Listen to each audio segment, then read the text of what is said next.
Tonight, a Channel 4 News exclusive investigation that anybody who owns a pet or cares about animals really will want to see. The question here, are some pet products, which are sold in thousands of stores, harming and sometimes even killing cats and dogs?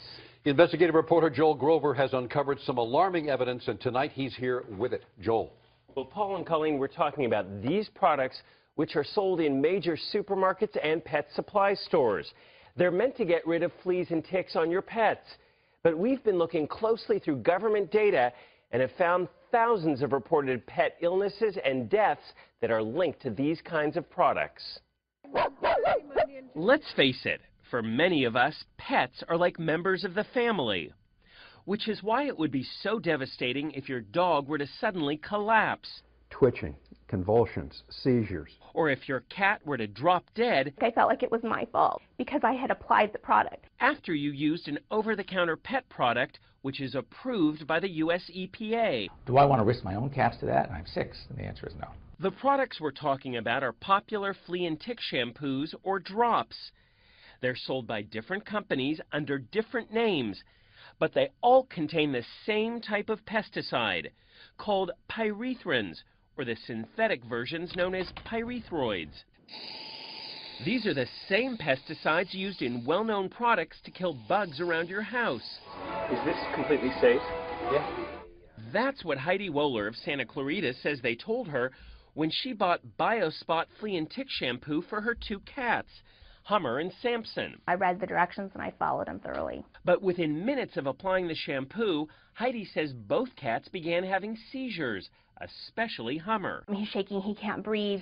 Samson was saved by an emergency room vet, but Hummer didn't make it. He died a horrible, violent, fast death.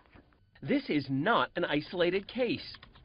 We looked through the EPA's database of reported incidents involving domestic animals from all products containing pyrethrins and pyrethroids. We found numerous cases of animals whose skin was burned, animals who had seizures and vomiting, tens of thousands of reported incidents, including thousands of deaths. Even the EPA admits it's not sure how many thousands of animals have been harmed by these pesticides. If they're on the shelf in a grocery store or a drugstore, you assume that that's been tested and is fine. But things weren't fine when Rich Parsons of La Quinta applied Hart's flea and tick drops to his dog Duffy. They contain a pyrethroid called phenanthrene. The following day, Duffy was having seizures, and 2 days later he died at this animal hospital. This was not a pleasant death. This was really a devastating loss for us because he just meant the world to us. In fact, there are entire websites where pet owners report illnesses and deaths after using products containing pyrethrin and pyrethroid pesticides. How's he doing? Good. Yeah. Well-known veterinarians like Dr. Jeff Werber of LA say a certain percentage of pets have adverse reactions to these products. We do know that some of these products can be toxic. We don't necessarily know to what degree. That's why so many vets and groups like the Humane Society are speaking out against these products. There are absolutely safer alternatives generally across the board. But these companies all insist their products are safe. It's unconscionable. It's unacceptable. When Rich Parsons' dog Duffy died, his vet wrote that it was a reaction to the insecticide in the Hart's drops that contributed to the dog's death. But Hart's brought in its own experts to review the case, and they denied any responsibility, blaming Duffy's death on underlying health problems.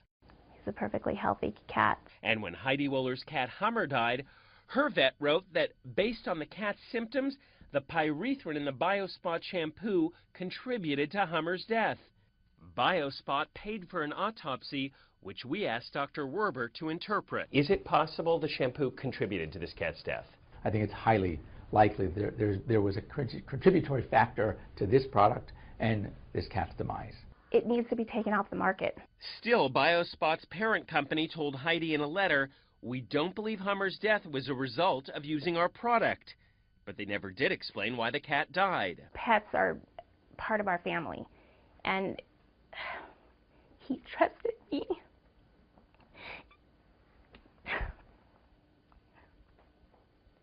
So I, in turn, tried to do my best, and I trusted the product.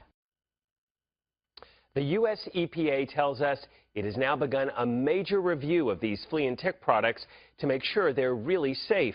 The EPA could end up taking action, such as requiring new labeling or even pulling certain products from the market.